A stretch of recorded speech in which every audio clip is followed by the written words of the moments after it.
Hi, welcome back to my channel. If you're new, my name is Ogonna. Do well to join the family by subscribing. We will be happy to have you. Alright, so I'm about to do my makeup. So this is supposed to be a get ready with me because I have an event. Okay, so I had chaotic breakouts in 2020. I'll probably insert a picture here so you can see. It was bad, I can't even lie.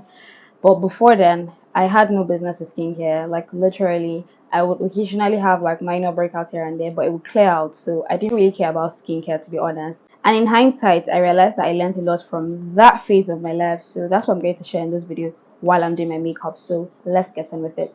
Let's do magic. And I know that this feels a little chaotic, but I promise you, it will come together nicely.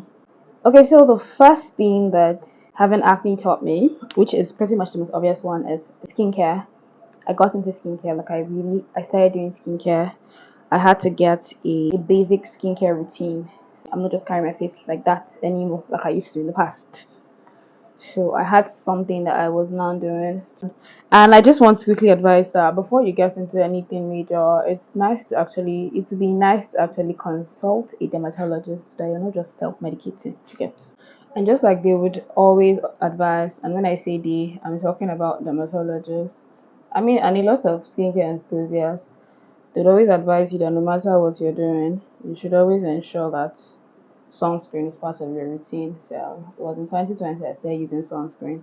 And initially it didn't make any sense to me because literally I was in my house 24/7, but I was using sunscreen. But yeah, that's how I got into sunscreen. That's how I knew that you're supposed to wear sunscreen, whether you're outside or not. And I can't lie, it did a lot for me because my hyperpigmentation started to even out. So yeah. Okay, so the next thing is you need to be consistent to see results. That one is just it's a given. Like if you're not consistent, you will not see results. And a lot of things you actually have to use them for a while to actually start seeing results that make sense to you. So you have to be patient. So consistency, patience, they go together. So you have to learn consistency and you have to learn to be patient if you actually want to see results.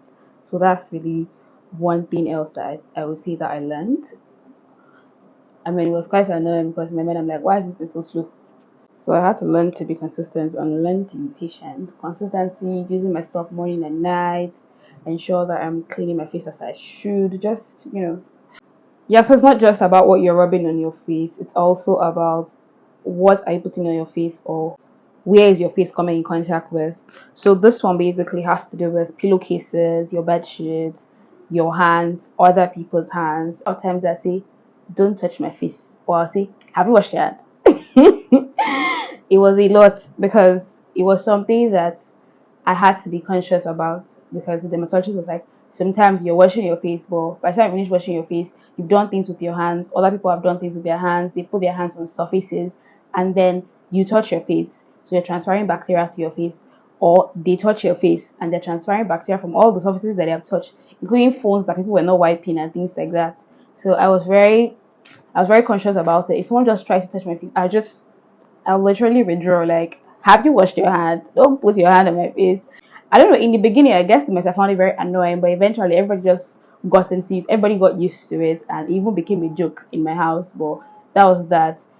Then with bed sheets and pillowcases, obviously you're a normal person, you're sweating, dead skin cells, etc. You don't want to have that on your face. So the advice is to change your pillowcases like every few days, so maybe 3 days, 4 days, but worst case scenario, every week at least.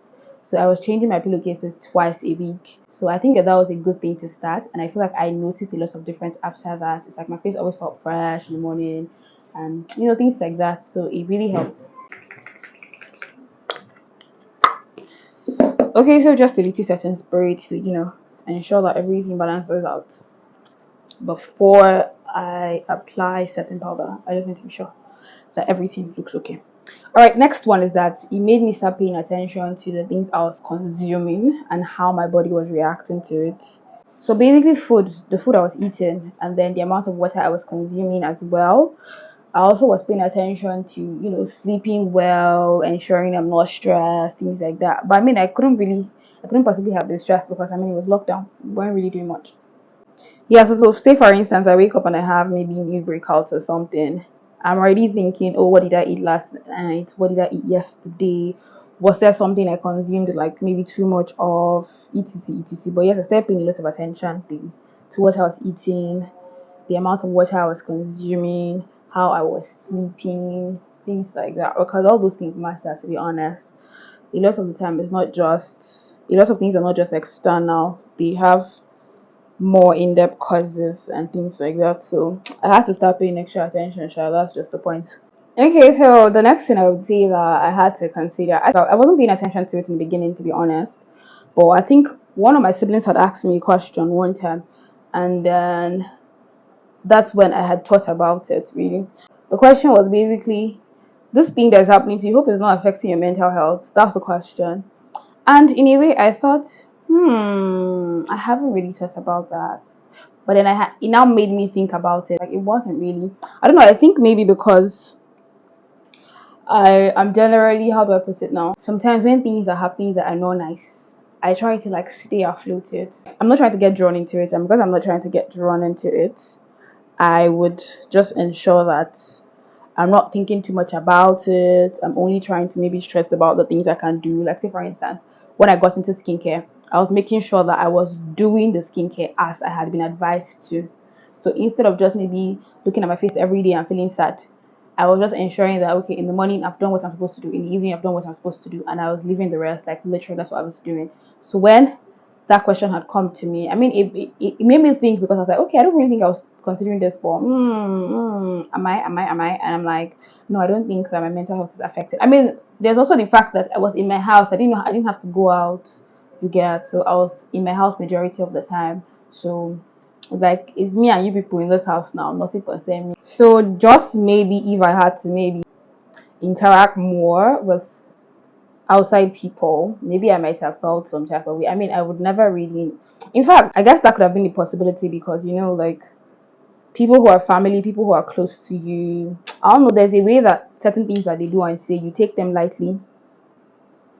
There's a way you take things that they say and do lightly that may not necessarily apply to outsiders. So I think because I was in the house majority of the time, it wasn't really stressing me as much, because I mean, it's just me and my family members. When you're experiencing things that you're not used to, or that are not normal for you, it can easily affect you. Maybe your mood, the way you're feeling, your mental health, things like that. So just ensure that you're thinking about things like that and making sure that you're not stressing too much, or that you're finding a way to make yourself feel better while you're experiencing that phase, because trust me, it will pass. So you really don't want to get sucked into it. So that's really that. So that's one of the things I learned too as well in that phase. But then the bonus tip, I have a bonus tip, you guys. The bonus tip is that some people have bad behavior, because I realized that there are people who maybe they had suggestions in their mind. Okay, maybe I know what's going to help you feel better, or I know what's going to help your face to clear. But the way that they approached me about it, I'm like, it's all well. Like, really, is everything alright? Like, why do you think that is the right way to reach out to somebody if you have something to say, even if it's useful?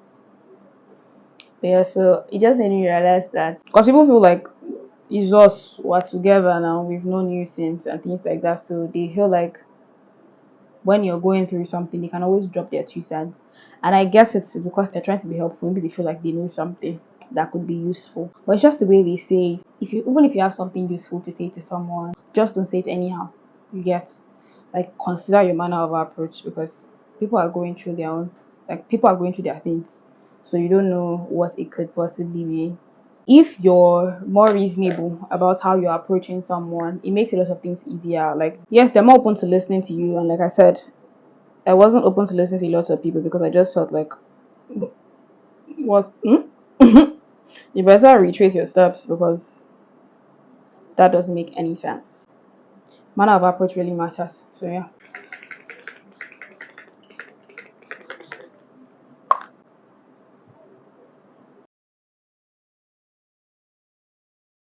Yeah, so this is the final look. So I'm just going to change into my dress and be on my way. Your face may not always be perfect, but I mean, if you keep up with what you're doing, you most likely see results. Find a simple routine that works for you. Keep up with it. Let's be consistent, and don't self-medicate. Speak to a dermatologist, and don't just meet anybody, because there's some people who claim to have knowledge but they don't have it, because there's nothing to show that they actually have it. You get. So don't just meet anybody. Make sure you're meeting someone who knows what they're doing, who knows what they're talking about, who's experienced in that area. And I just want to say before I leave that sometimes bad things happen, but it's just a phase and it passes. And don't just dwell on all the negatives. Also see like what good can I get from this before I move on to the next phase of my life. So that's really that.